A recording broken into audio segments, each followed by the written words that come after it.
Olá pessoal, nesse vídeo eu vou comentar uma live do professor Chevitarese.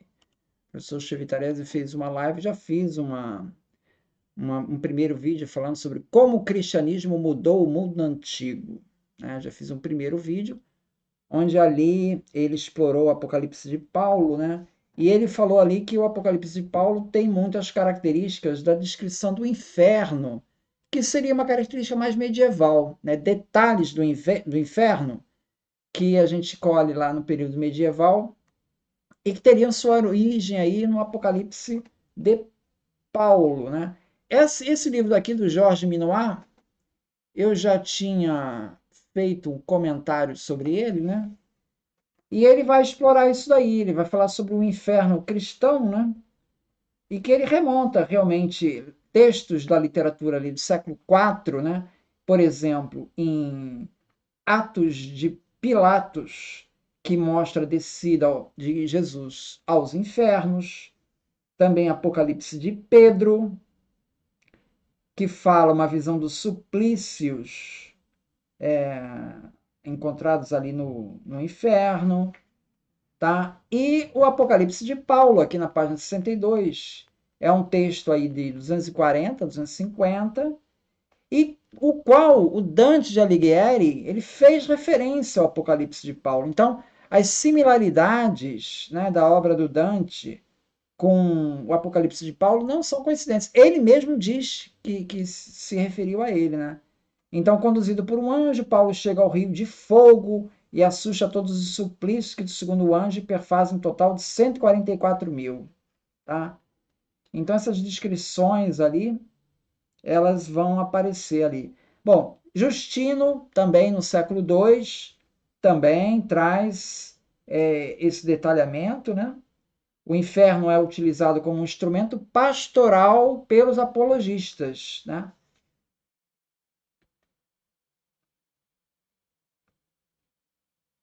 Otávio, do Minúcio Félix, lá também pelo ano 240, tá? Ele mostra a continuidade entre o inferno pagão da Eneida e o inferno cristão, apresentando o, o primeiro como um empréstimo feito à Bíblia. Então a Bíblia teria se baseado no inferno de a descrição do inferno que aparece na Bíblia teria sido baseado no inferno pagão de Eneida.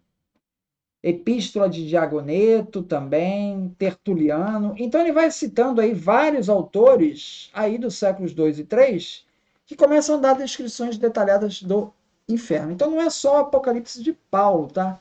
Mas são outras literaturas cristãs dessa mesma época que têm essa perspectiva. Bom, nesse segundo vídeo, o Chevitarese ele vai tratar então sobre essa temática, né, de como o cristianismo mudou o mundo. Então ele vai falar sobre Policarpo, bispo de Esmirna, ali Policarpo viveu de 69 até 155, Esmirna fica na costa do Mar Egeu, lá na Turquia. Ele escreve uma carta aos Filipenses, né, que Paulo escreveu também aos Filipenses, né, e que no capítulo 12 ele trata da ressurreição de Jesus dos mortos. Então Policarpo já destaca a filiação divina de Jesus, como reflexo de um Mediterrâneo que acredita que os imperadores eram filhos de deuses, em Esculápio e em Orfeu. Bom, aqui o Chevitarese está pegando essa temática como se Policarpo tivesse atribuindo a divindade de Jesus por causa de Esculápio, Orfeu e os imperadores. Bom, na verdade, essa temática já está em Paulo, né? Essa temática já está em Paulo, tá? Existe ali é, nos Filipenses, né? Um hino cristológico que aparece ali nos Filipenses, onde Paulo já fala já pelo menos toca nessa questão da divindade de Jesus.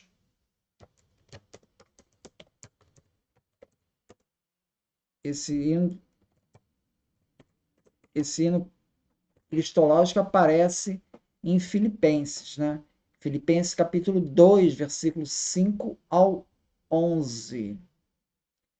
Né? Ele fala assim: tendo em vós o mesmo sentimento que houve também em Cristo Jesus, que, embora sendo Deus, não considerou que o ser igual a Deus era algo que deveria apegar-se, mas esvaziou-se a si mesmo, vindo a ser servo, tornando-se semelhante aos homens. Então, esse papel divino de Deus aparece aqui em Filipenses, capítulo 2, tá? Então, Paulo já está falando aí de uma participação aí divina de Jesus, né? Bom, aí o Chevitarese vai falar que Marcos não aprofunda a questão da ressurreição e termina no verso 9, que não e não fala, o Evangelho de Marcos não fala na ressurreição. Bom, há controvérsias, né? Há controvérsias, né? Porque se você for ver o Evangelho de Marcos, tá? Ele vai falar no último capítulo, né?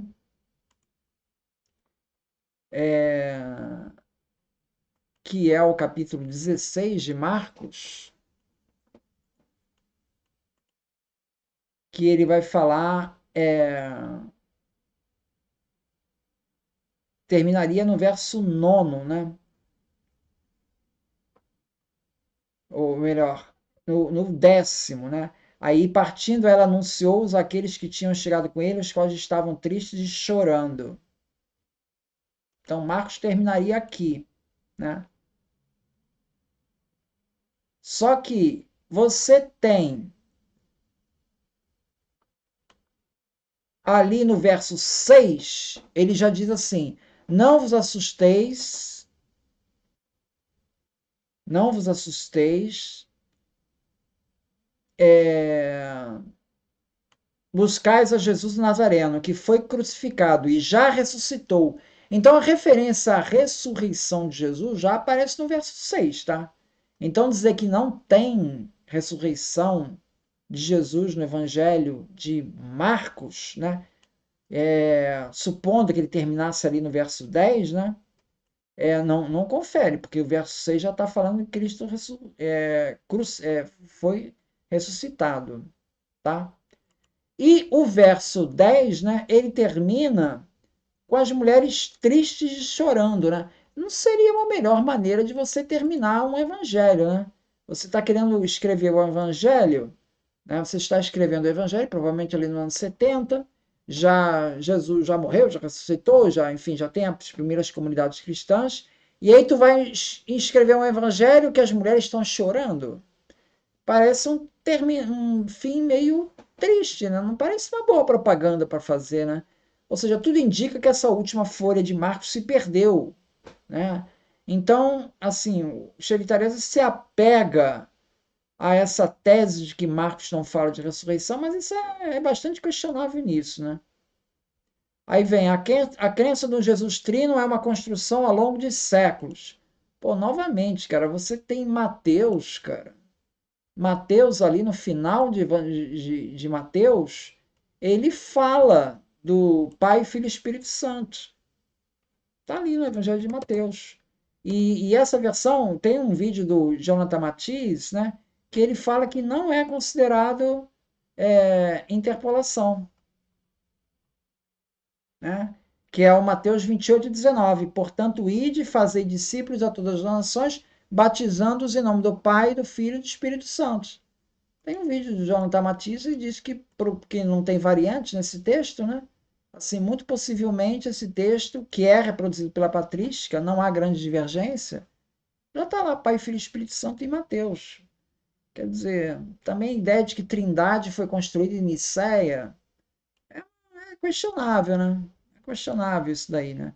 A crença do cristão hoje não deriva do Novo Testamento, mas da patrística e das decisões de concílio.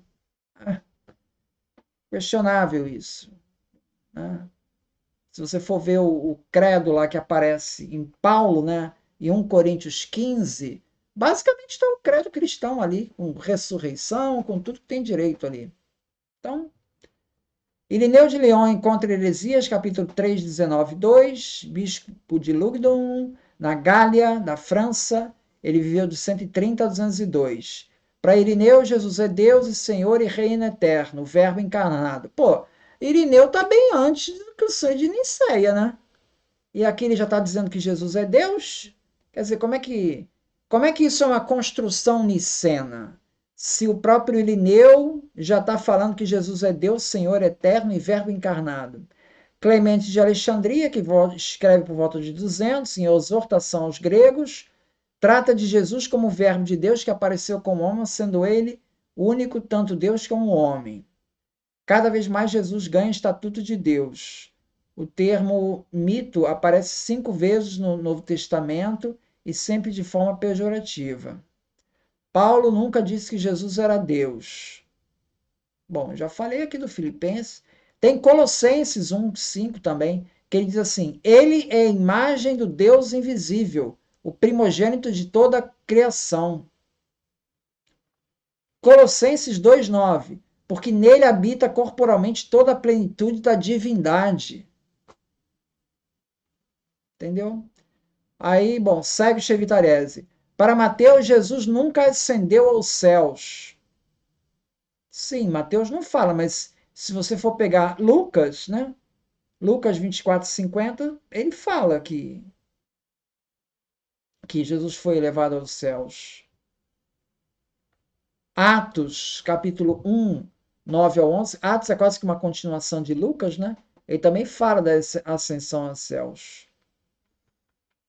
Bom, aí segue Chevitarese. Celso em Orígenes, né, no Contra Celso, né, capítulo 8:15, o filho não é mais poderoso que o pai, mas inferior a ele, e se refere a João 14:28. Isso Orígenes está dizendo, né?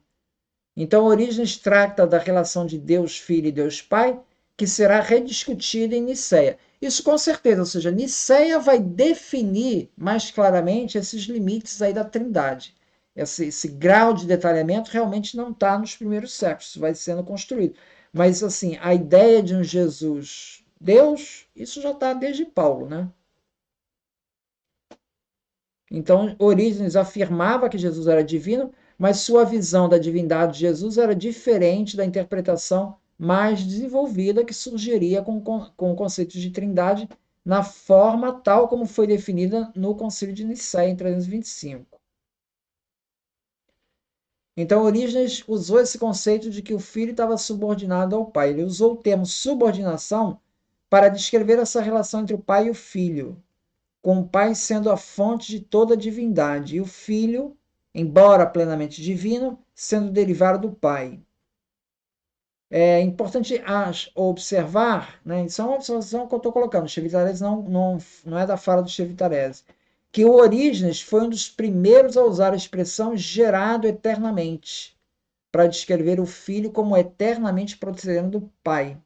Ou seja, ele não teve um começo temporal. Isso ajudou a construir o pensamento trinitário posterior.